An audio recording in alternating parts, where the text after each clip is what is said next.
बसंत वो त्यौहार जो कि पिछले 25 सालों से बैन था, उसे पंजाब गवर्नमेंट ने एक बड़ा फैसला लेते हुए अनबैन कर दिया और इसे सख्त कवानीन के तहत दोबारा मुतारिफ करवाया जा रहा है। ये फैसला इस बुनियाद पे किया गया कि मसला बसंत नहीं बल्कि वो खतरनाक तरीके थे जिन्होंने इस त्यौहार को जानलेवा बना दिया था। आखिर क्यों बसंत को बैन किया गया, बसंत की असल में हिस्ट्री क्या है और अब पंजाब गवर्नमेंट किन कवानीन और SOPs के तहत इसे दोबारा वापस ला रही है, ये सब बातें हम समझेंगे आज की इस वीडियो में। इस वीडियो में जो भी आर्टिकल्स या स्टडी वगैरह यूज़ हुई हैं उनका लिंक डिस्क्रिप्शन में है, आप उन्हें भी पढ़ सकते हैं और वेरीफाई कर सकते हैं। पतंगबाजी यानी काइट फ्लाइंग की हिस्ट्री बहुत पुरानी है। इसका आगाज़ बड़े सगीर में नहीं बल्कि एंशियंट चाइना में हुआ था। शुरुआत में पतंग तफरी के लिए नहीं बल्कि मिलिट्री पर्पसेस के लिए यूज़ होती थी। फौज इसका इस्तेमाल डिस्टेंस मेजर करने, हवा की डायरेक्शन देखने और बाज़ औक़ात पैगाम रसानी के लिए करती थी।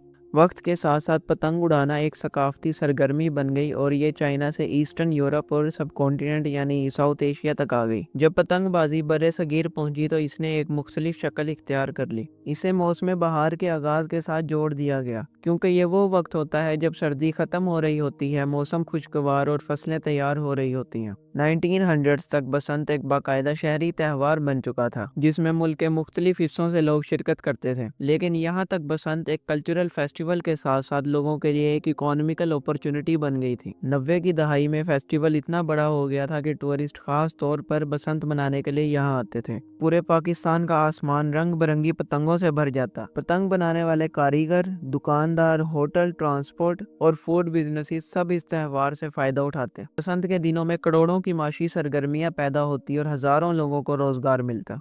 लेकिन मसला उस वक्त पैदा होना शुरू हुआ जब दूसरों की पतंग काटने को बहुत अहमियत दी जाने लगी और धागे की सादी डोरों की बजाय नाइलॉन, केमिकल और शीशे की बनी डोरें इस्तेमाल होने लगी। 2000s के करीब बसंत के दिनों में दर्जनों अफराद जान से जाने लगे, जिसके बाद हुकूमत ने 2001 में पतंग उड़ाने पर पाबंदी लगा दी और इसके सिवा कोई और रास्ता भी नहीं था। इसलिए बसंत तकरीबन 25 साल तक बैन रही। अब 2026 में पंजाब हुकूमत ने एक नया तरीकाकार इख्तियार किया है। इस बार बसंत को मुकम्मल आज़ादी नहीं दी गई बल्कि इसको वाज़ेह कवानीन और SOPs के तहत दोबारा लाने की कोशिश की गई है। Punjab regulation of kite flying ordinance 2025 के तहत मखसूस दिनों और मखसूस जगहों पर पतंगबाजी की इजाज़त दी जाएगी। खतरनाक तरह की डोर बनाने, बेचने या इस्तेमाल करने पर सख्त सजाएं दी जाएंगी जिनमें कैद और भारी जुर्माने शामिल हैं।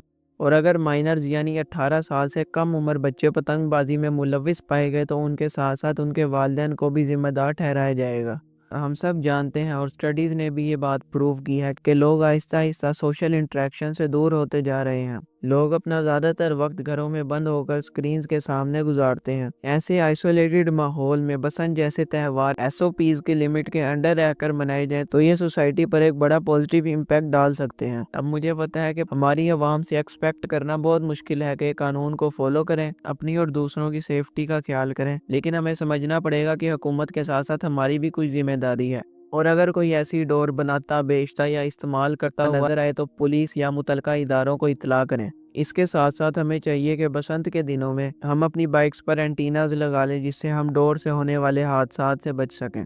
अगर हम इन सब कवानीन पर अमल करें तो बसंत एक महदूद पैमाने पर एक महफूज सकाफती सरगर्मी बन सकती है, लेकिन अगर हमने लापरवाही की तो ये त्यौहार एक बार फिर हमेशा के लिए ख़त्म हो सकता है। बाकी आप इन सब चीज़ों के बारे में अपनी राय कमेंट्स में लाजमी शेयर करें और याद रहे कि एक त्यौहार चाहे कितना ही बड़ा क्यों ना हो, वो किसी की जान से ज़्यादा कीमती नहीं है।